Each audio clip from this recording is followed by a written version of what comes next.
Hello, dear viewers. Praise the Lord. Today I am here to share with you the very simple and the most practical motivational strategies in the low resource classrooms, which are really going to be very much helpful for all those teachers who really want to teach to the students in an interesting way and want to enjoy their teaching experiences.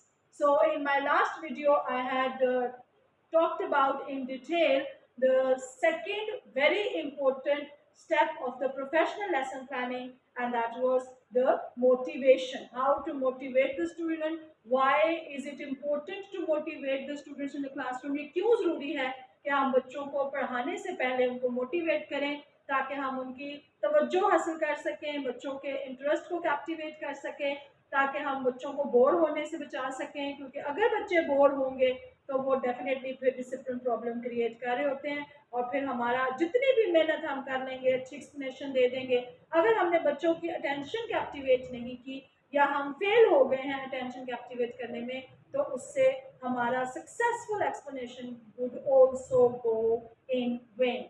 So it is very important, dear listeners, to motivate the students, actually to prepare their minds before we actually start the topic.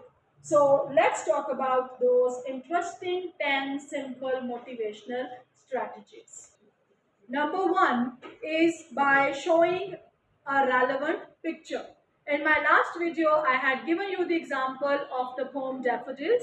If the teacher has to teach the poem Daffodils, that is all about the nature and the beautiful flower daffodils, the teacher can be just bringing a picture of the nature in which there are trees and flowers and hills and mountains shown, and that can be then placed on the board in front of the students, and then students can be asked what do they see in this picture, and then through questions relevant to that picture we can then motivate our students towards the topic, that is daffodils, and it will be really a very interesting start of the lesson. The second interesting strategy that can be used is by brainstorming. Now, brainstorming is the strategy that can be used, and that is actually used even at the very big level as well, in the universities, in the colleges, and in the schools as well. Now, what is this brainstorming? Many of you would have already heard this term. This is a cloud. So, the main topic is written inside the clouds, and then the ideas, different ideas through questions are seeked from the students, and then they are written around the clouds. So this is also a very good strategy to motivate the students and to have their complete involvement in the teaching process. The third strategy that can be applied very easily with the students is by showing real objects. Now, in the language, we do have the object writing. So, we can be showing the real objects around to the students, and then we can be asking different questions about them. And then through this, we can arouse students' curiosity in the lesson. What is the teacher going to do? So according to the lesson, according to the level, according to the age groups, these motivational strategies will be used different ways with them. So showing the real object has always been a fantastic learning experience. The fourth tip that we can use is by involving the students. Now, how to do this? Let's say if you have to teach the topic present continuous tense in the grammar lesson, you can be calling few students in front of the class, and in their ear, you can be just telling them different actions to do.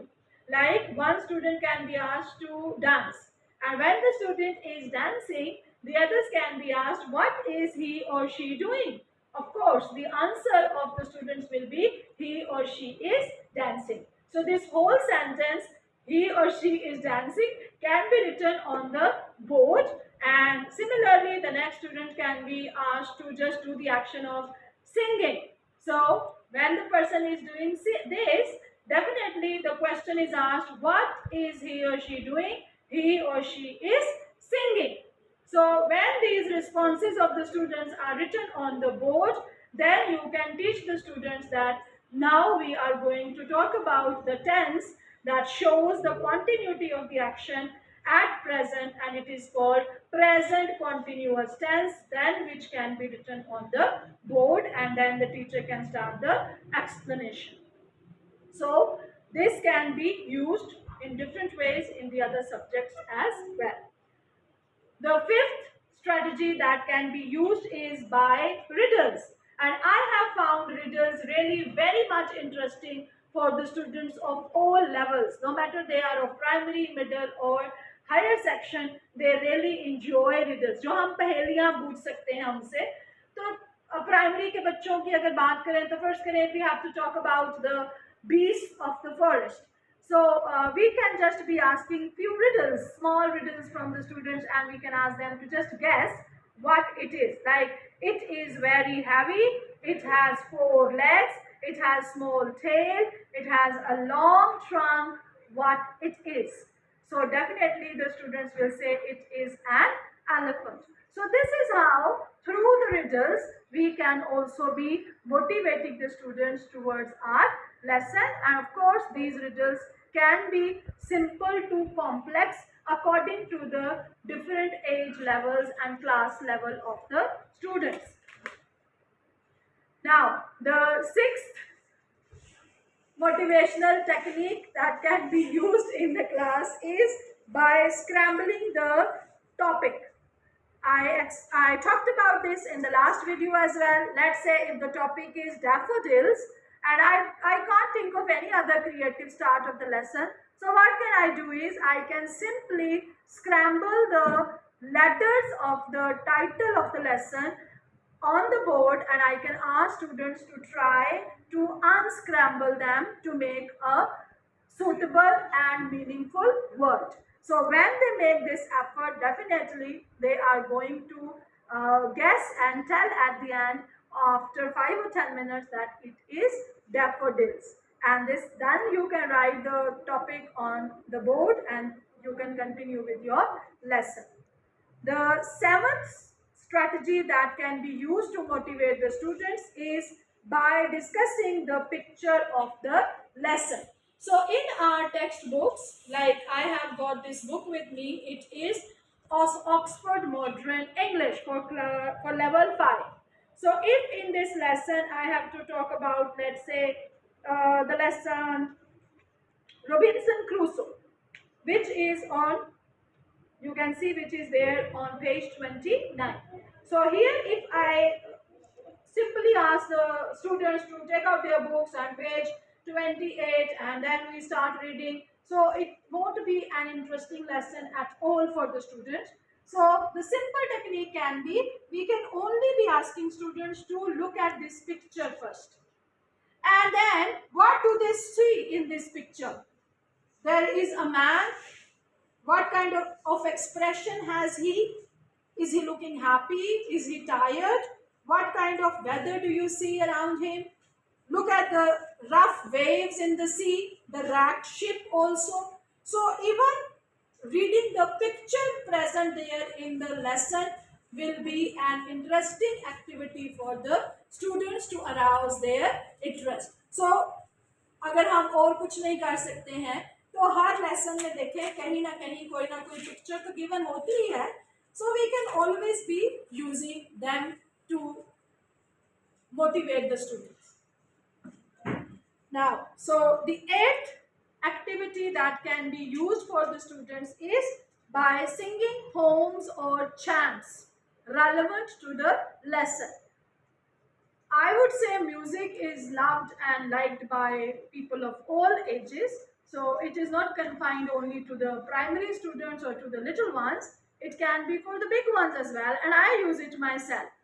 Example can be like if we have to teach the months to the students, the days of the weeks to the students, they can always be taught in the poems or in the form of chants. Now, what are chants? Chants are the rhythmic movement or sounds through claps or through snapping of the fingers, which create some kind of rhythm and music for the children to learn or to memorize their difficult things very easily. Like Monday, Tuesday, Wednesday, Thursday, Friday, Saturday, Sunday. So with this little rhythmic sound, I can just produce chant and I can arouse the students' interest in the lesson. And believe me, dear teachers, I have used this technique in the class. It really makes the difficult things very easy to be learned for the students. The ninth motivational strategy that can be used is by reflection and meditation. Now, that depends purely on the teacher's creativity. If she has to create some sort of situation and some sort of story for the students. Let's say, again, the example, if it is about daffodils, so I might be asking students to close their eyes and then I will be creating a situation which they have to imagine. And believe me, the people who can imagine are actually the most creative people. So ask them to close their eyes and imagine whatever the teacher says. I am on the walk early in the morning, and all of a sudden, I see beautiful flowers bloom at the side of the road.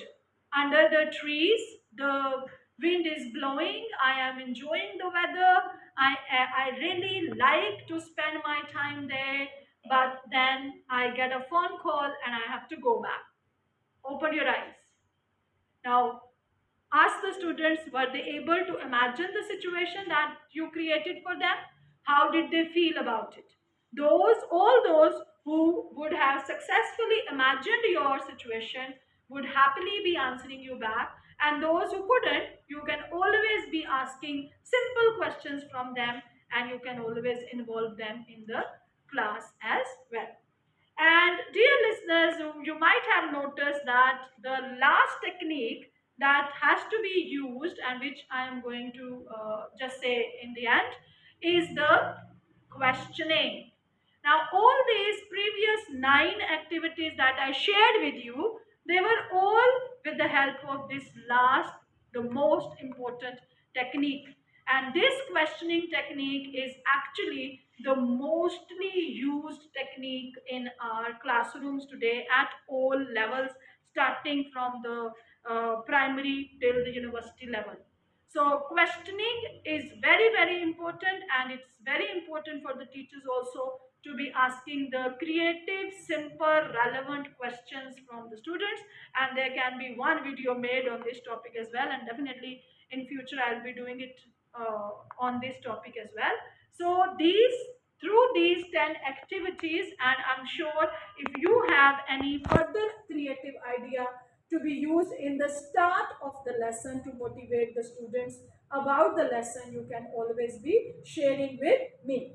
So I would simply sum up today's session saying that it's very, very important to make the environment of the classroom interesting and enjoyable for your students.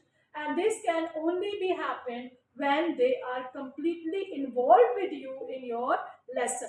And these 10 strategies would really be very, very helpful as I have tested them myself in the classroom to arouse the students' interest towards your teaching. And believe me, once you have been successful in captivating their attention and arousing their interest, they will never create any sort of behavior problem for you, and your lesson will go successful with the students. So, thank you very much for being the patient listeners. See you in my next video. God bless you all.